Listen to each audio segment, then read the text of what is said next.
بسم الله الرحمن الرحيم والتين والزيتون وطور سينين وهذا البلد الأمين لقد خلقنا الإنسان في أحسن تقويم ثم رددناه أسفل سافلين إلا الذين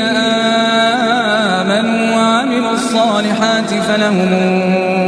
أجر غير ممنون فما يكذبك بعد بالدين أليس الله بأحكم الحاكمين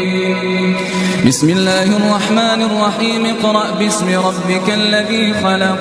خلق الإنسان من علق اقرأ وربك الأكرم الذي علم بالقلم علم الإنسان ما لم يعلم كلا